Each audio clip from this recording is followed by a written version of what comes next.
Hi, welcome along to Barbecue Life UK, the only YouTube channel dedicated to the Aldi Kamado. Today we're cooking a chicken club sandwich using the Ynni divide and conquer system on the Aldi Kamado.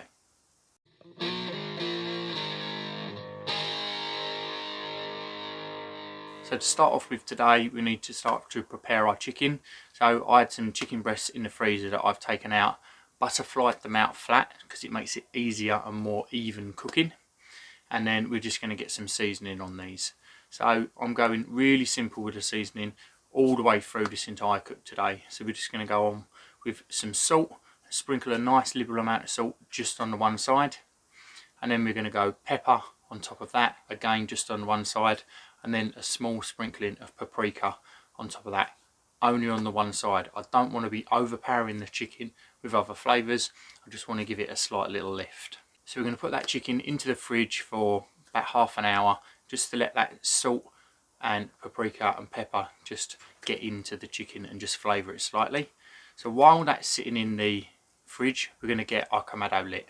So as I say, today we're using the Ynni divide and conquer system, so we're going to be setting the charcoal up slightly different for that. I want to be setting up for half indirect cooking and half direct cooking.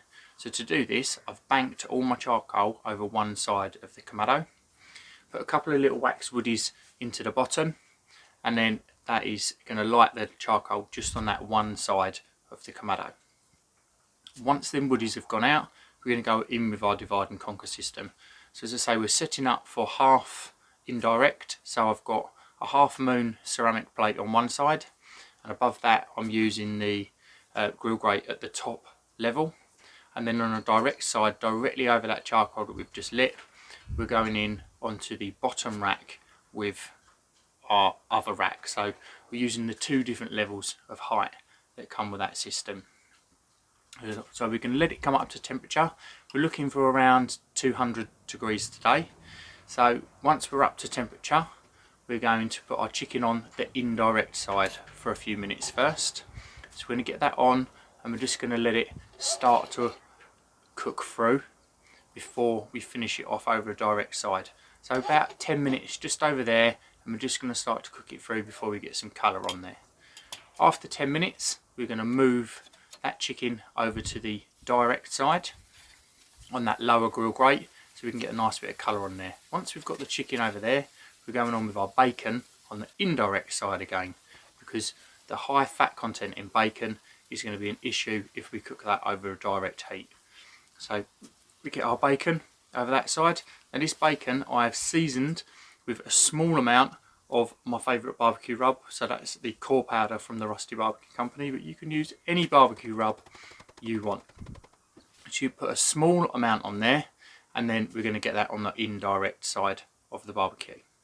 Interaction is massively important when you're running a YouTube channel, so if you could just take the time to like this video, leave me a comment or subscribe, it would be very much appreciated. So we're sizzling away on that chicken, we're getting a nice bit of colour on there. After a few minutes, we're going to be looking at flipping it. So we flip it over, take a look at our bacon, and our bacon's starting to shrink up, starting to shrivel, starting to cook with that ambient temperature inside the Kamado. So once we've flipped our chicken, we're going to leave it another few minutes, and then we're going to start checking our temperatures. So 74 degrees C is safe for chicken. First time I checked mine, it wasn't quite ready, so I've shut the lid down again, and I'm just going to let it cook through until it hits 74. Again, leaving that bacon next door, and that is just cooking away in the indirect side, and it's rendering that fat out nicely. So open the Kamado again, check it, we've reached 74 degrees, so we're going to get our chicken off, and we're going to let that rest on a plate. So with our bacon still on the opposite side, it's now time to start toasting our bread. So with our bread, our top and bottom bun, I've gone just butter, that I'm going to only be toasting the inside of the sandwich.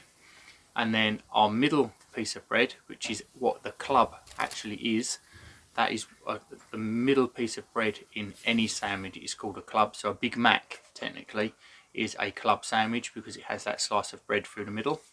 That club that goes in the middle, we are not putting anything on. I'm just dry toasting that club.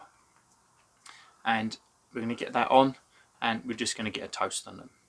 So after a minute or two, that butter's going to have melted down and we're going to start to get a nice crisp edge on the top and bottom slice. And then we're just going to need to keep flipping that club in the middle until we've got a toast on both sides. So once we're toasted, we're now ready to start building. So let's look at the other veggies and things that we're going to need prepared for this cook. So a chicken club is nice and simple. We've got some slices of cheese, we've got some slices of tomato, just a nice big salad tomato, and then I use romaine lettuce. I don't like a lettuce that's too wet.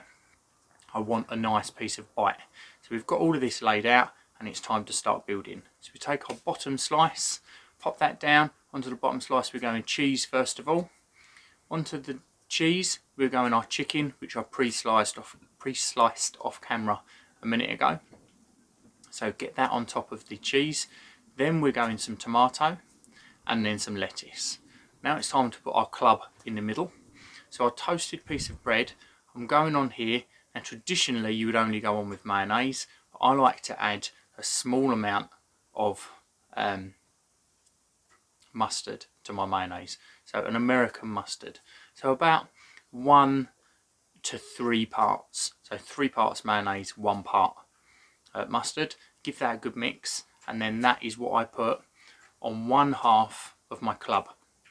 Generally the side that goes down on top of the lettuce. So we get our club in, and then I'm going to have to start moving you out a bit further with the camera because we're too close. So then on top of that club we go our bacon. So we get our bacon in, and then we go chicken on top of the bacon, and then our tomatoes again, and then our lettuce, and then the top. And that is it. It is as simple as that. But using the Ynni divide and conquer system really makes this 2-zone cooking so much easier than the traditional deflector plate that goes in the middle that just comes with the Aldi Kamado. So without the Ynni divide and conquer, I'd have found this cook very hard. So it's time to give it a taste. So the cook's gone really well. I'm happy with the way it worked. Really happy with the way the divide and conquer worked with the different ways of cooking on this. Your indirect for your bacon and the beginning of the chicken. Your direct side for the end of the chicken and for toasting the bread. I thought it was a really good way to showcase the different things that you can do using that particular Ynni divide and conquer system. So let's pull this in, tower, and give it a good bite. I do love a nice club sandwich. Half it's falling out.